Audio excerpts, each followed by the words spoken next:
Hey guys, want to take a quick minute to introduce my client and one of my closest friends in the world, Ava Webster. And I wanted to just take a minute to celebrate her and her journey and the amazing transformation that she has made while spending time with me and going through my crazy stuff.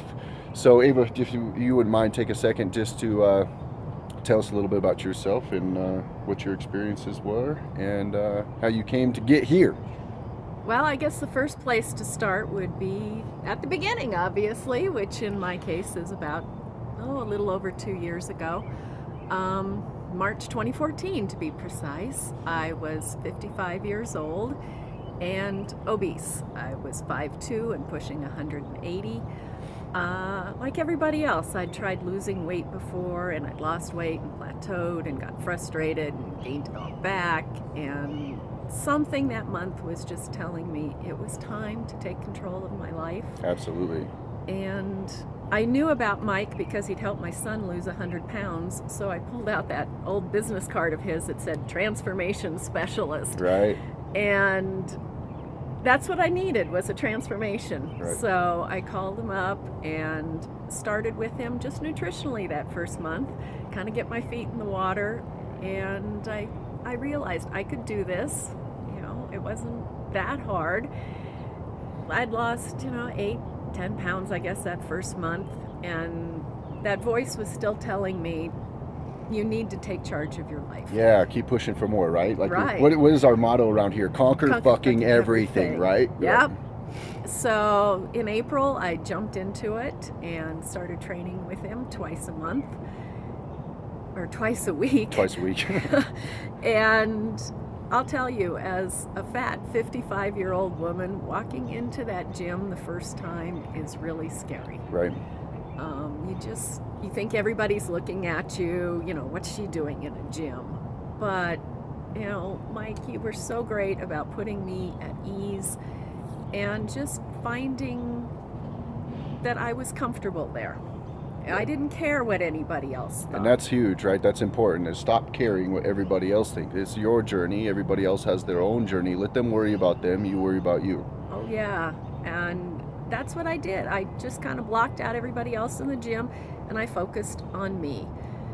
And I kept coming back. That's the secret. Keep coming back. So flash forward 6 months, I guess. August, I'd lost probably 40 pounds, was feeling really good about myself. And that's when I found a lump in my breast.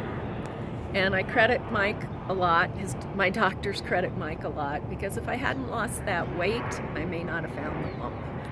So thank you, Mike, for that. And it says a lot that Mike was the only person I told. You're okay. And for anybody who's had cancer, it's a waiting game. There's so much waiting involved. First there was the waiting for the doctors, then the waiting for the tests, and then the waiting for the biopsy, and the waiting for the results. Somehow this guy kept me sane through all of that. I don't know how, but he did. And what I found was that the gym had become my refuge. It was one place in my life where I could block out whatever was going on. Right. And I could just concentrate on doing my stuff and being me.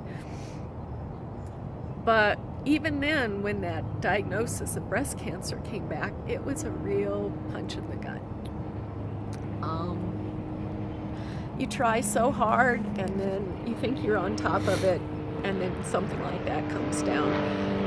But again, thank you so much, Mike. I don't know how, but I didn't know it at the time, but you were working on my muscles, you were working on my head too. Working on that head, because I tell you, at the end of the day, the body's great, but if the mind is falling apart, you achieve nothing. So you have to see every obstacle as an opportunity of a wall to break down. And in her case, obviously, Ava could have quit at any time. Ava could have just took a knee and said, enough is enough. I've accomplished so much already, but this thing could overtake me, and I could legitimately lose my life. At the least, I could lose my breasts, and that wasn't acceptable for her in any way whatsoever.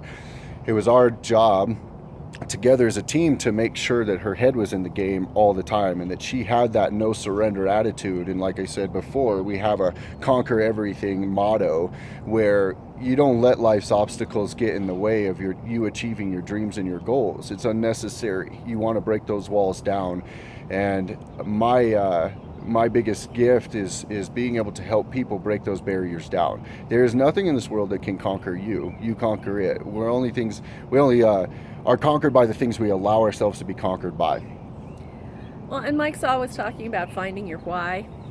And at the beginning, mine was really muddled. It was, it was just to lose weight, pretty generic. But I'll tell you, that cancer diagnosis really helped put my focus on the why.